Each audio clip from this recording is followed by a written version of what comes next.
ગુજરાત ફર્સ્ટનું મહાકુંભથી મહાકવરેજ સંગમ સ્થાનથી Gujarat ફર્સ્ટે ground zero report રજૂ કરી રહી છે। સનાતન સમિતિના રાષ્ટ્રીય અધ્યક્ષ મુક્તાનંદ બાપુ સાથે અમારી ટીમે ખાસ વાતચીત કરી। કુંભ પર્વની શરૂઆત આદિ શંકરાચાર્યજીએ કરી હતી। સાધુ સંતો કુંભ પ્રદેશમાં લોક કલ્યાણની ચર્ચા કરતા। સનાતન સંસ્કૃતિના પ્રચારનું કેન્દ્ર છે કુંભ। સમગ્ર રાષ્ટ્રને એક તાંતણે બાંધે છે આ કુંભનો મેળો। વિશ્વમાં શાંતિ રહે તેવી ભાવના સનાતન સંસ્કૃતિએ આપી। દરેક યુવાનમાં રાષ્ટ્ર ભાવના હોવી જરૂરી છે। યુવા પેઢી નિષ્ઠાથી કામ કરે અને કામ પ્રત્યે વફાદાર રહે તે પણ જરૂરી છે તેવી તેમણે વાત કરી। પ્રયાગરાજમાં મહાકુંભનો અવસર 144 વર્ષે જેને કહેવાય શ્રદ્ધાનું કેન્દ્ર પ્રયાગરાજ બન્યું છે અને દેશભરમાંથી શ્રદ્ધાળુઓ લાખો અને કરોડોની સંખ્યામાં અહીં આવી રહ્યા છે, સ્નાન કરી રહ્યા છે અને જપ તપ વ્રત અને ધ્યાનમાં સૌ ભાવિકો અને શ્રદ્ધાળુ ડૂબી રહ્યા છે। ત્યારે સૌરાષ્ટ્ર અને ગુજરાતનું એક નામ છે શ્રી શંભુ પંચનામ અગ્નિ અખાડાના જે છે અને સનાતન સમિતિના રાષ્ટ્રીય અધ્યક્ષ છે એવા મુક્તાનંદ બાપુ આપણી સાથે છે। મુક્તાનંદ બાપુ, ગુજરાત ફર્સ્ટમાં આપનો આવકાર અને વંદન।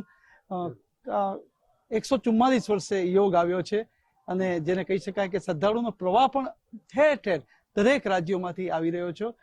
મહાકુંભને લઈને આપની પ્રતિક્રિયા?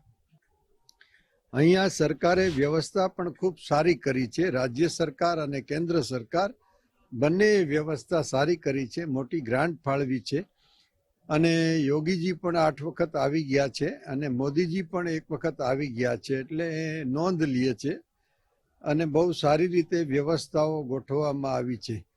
સનાતનના 100 કરોડથી ઉપર જનતા હિન્દુ પ્રજા છે વિશ્વની અંદર। જો આ બધી પ્રજા એક થાય તો વિશ્વની કોઈ તાકાત જે છે એ સનાતન સંસ્કૃતિને પહોંચી વળે નહીં અને એની સાથે વિજ્ઞાન અને વિચારધારા, સમત્વ ભાવ અને સંવેદનાશીલ ભાવનાઓ એકાબીજા મૈત્રી ભાવથી આગળ વધતા રહીએ, કોઈને હાનિ પહોંચ્યા વગર, તો મને લાગે છે કે સમગ્ર વિશ્વની અંદર ભારત વિશ્વગુરુ બને એને માટે કોઈ શંકાને સ્થાન નથી। આપે જે વાત કરી કે વિશ્વમાં તો વિદેશી સાધકો પણ આવ્યા છે, અનુયાયી પણ આવ્યા છે, શું કહેશો? અનેક કન્ટ્રીમાંથી વિદેશી લોકો આવ્યા છે અને સનાતન વિશે એ લોકો સતત સંશોધન કરે છે કે આટલા વર્ષોથી આ સભ્યતા કઈ રીતે ટકી છે। કેટલી બધી રોમન, તુર્ક, ઇજિપ્ત કંઈક સંસ્કૃતિ જે છે એ નાશ પામી છે, ત્યારે સનાતન સંસ્કૃતિ પ્રાચીન સંસ્કૃતિ છે તો એ કેવી રીતે ટકી છે એના માટે એ રિસર્ચ કરે છે બધા। અને પ્રભુપાદજી થઈ ગયા આપણે, હરે રામ હરે કૃષ્ણ, એમણે તો કેટલાય લોકોને જે છે હિન્દુ ધર્મમાં અપનાવીને એમણે એના જીવન સુધાર્યા છે, વ્યસનોથી મુક્ત કર્યા છે અને આજે એ કેટલાય કન્ટ્રીના લોકો હરે રામા હરે કૃષ્ણ કરતા કરતા નીકળે છે। એટલે ખરેખર સનાતન ધર્મનો પ્રચાર બહુ સારો એવો થઈ રહ્યો છે અને આમાં મહત્વનો મુદ્દો છે સંગઠન શક્તિ કેમ આપણે વધે। એટલે તમામ હિન્દુઓને કહું છું કે તમે જાગૃત થાવ, સંગઠિત થાવ અને સાચા અર્થમાં કામ કરો નિષ્ઠા સાથે। આપણી પરંપરાનો નિર્વાહ કરો। આપણા સૂત્રો છે માતૃદેવો ભવ, પિતૃદેવો ભવ, આચાર્ય દેવો ભવ, ગુરુદેવો ભવ, એ સૂત્રનો સ્વીકાર કરો અને ખરેખર આપણા ધર્મશાસ્ત્રમાં પણ વિશ્વાસ રાખો, એનો પ્રચાર થશે અને એનું શ્રવણ જેટલું થશે એટલે સમાજમાં શાંતિ ફેલાશે। કારણ કે વિશ્વ કુટુંબની ભાવના કોઈ આપી હોય તો આપણી સનાતન સંસ્કૃતિ આપી છે કે તમામ વિશ્વમાં શાંતિ છવાઈ રહી અને વિશ્વ એક કુટુંબ છે, આવી ભાવનાઓ આપી હોય તો સનાતન સંસ્કૃતિ આપી। બાપુ, ખાસ કરીને અંતિમ પ્રશ્ન પૂછી રહ્યો છું। યુવાનો પણ મોટી સંખ્યામાં કુંભમાં આવ્યા છે અને આવનાર પણ છે।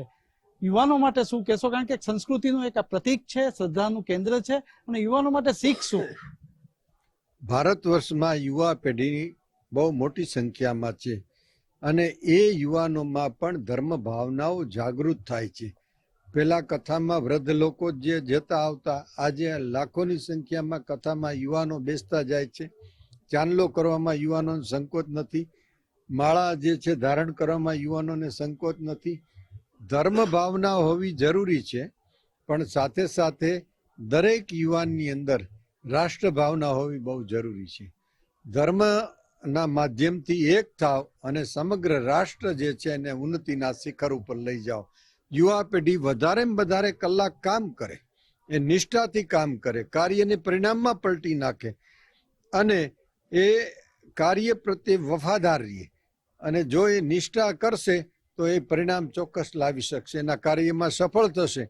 લોકમાન્ય તિલક એમ કહેતા હતા કે સ્વરાજ મારો જન્મસિદ્ધ હક છે, અને ભારતના યુવાનોને મુક્તાનંદ એમ કહે છે કે સફળતા એ આપણો જન્મસિદ્ધ હક છે, એમાં કોઈ શંકા નથી. મુક્તાનંદ બાપુ તેમણે કીધું કે આજે પ્રયાગરાજનો જે કુંભ મેળો છે એ શ્રદ્ધા અને સનાતનનું પ્રતીક છે, અને એમાં માત્ર દેશના નહીં વિદેશના લોકો પણ આવી રહ્યા છે, અને ભારત વિશ્વ ગુરુ તરફ બનવા જઈ રહ્યું છે, અને યુવાનો માટે પણ એક મોટી શીખ આપી છે.